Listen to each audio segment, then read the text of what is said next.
these are some basic strategies which will automatically improve your abstract reasoning score. And the first one is triggers. So triggers is something that I don't actually hear a lot of people talk about, and it's basically where one shape or characteristic of a box influences the other part of the box. So basically a basic one is actually arrows. So when you see an arrow, you're probably expecting something about orientation, or when you see so many circles, you're probably expecting something about convex or concave shapes. Or even a more basic example is when you see lines, you're probably expecting something about intersections, orientations, or number of sides in a shape. So stuff like that. So when I first look at the box of shapes, I will first look at the triggers. Is there something that I'm looking at? Will it jump out to me? Is it, particularly loads of quadrilaterals in this?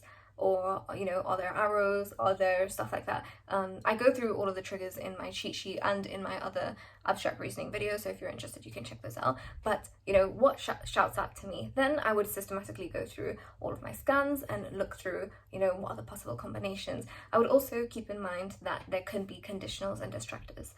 So conditionals is basically where one part of the pattern affects another part. So for example, the number of triangles affects the number of circles or something like that. It could be even more complex or more basic than that. And a distractor is basically something that is in the box which doesn't negate from the pattern. So it doesn't make the pattern invalid, but it doesn't add to the pattern. So for example, you can have number of circles equals number of sides on the black shape.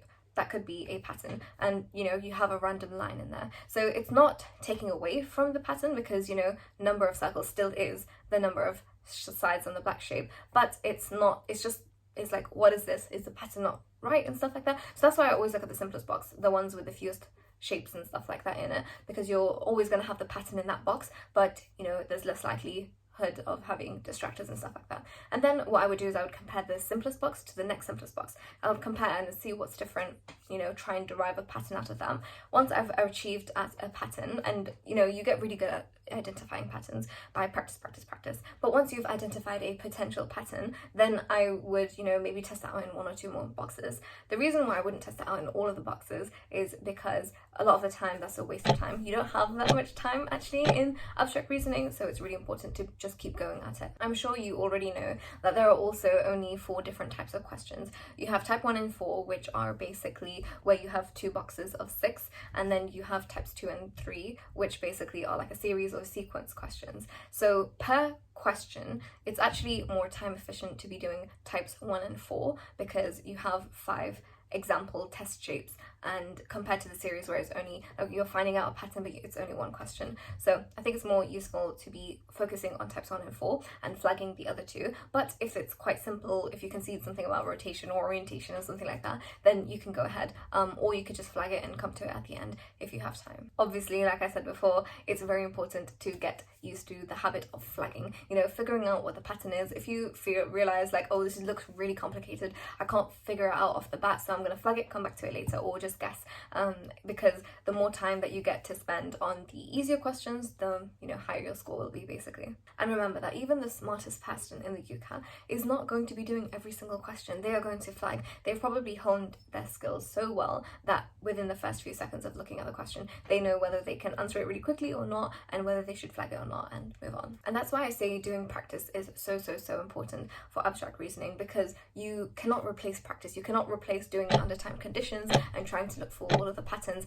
And for abstract reasoning, that's really mainly what it is. I don't really recommend going through theory and writing everything down, because it's a complete waste of time. You are better off just actually doing the questions. And in theory, it could be helpful to go through these lists of patterns that you've seen before, but actually I've done all the hard work for you, and I've got a cheat sheet with all of the different types of patterns, conditionals, triggers, all of that kind of stuff, as well as a cheat sheet for every other subtest in the UCAT, including quantitative reasoning, which has like all the formulae and all the common like equations and stuff like that you need to know. And they are in Etsy for £3.50 if you wanted to. You don't need it, but it is something that might just help you be faster when you're doing abstract reasoning and stuff like that. But yeah, I have loads of other videos on abstract reasoning, including some walkthroughs and stuff like that. So if you're interested, check those out. Otherwise, I also have loads of other videos on doing the life of a dental student and stuff like that as motivation, so check those out if you're interested, and I will see you in the next one. Bye!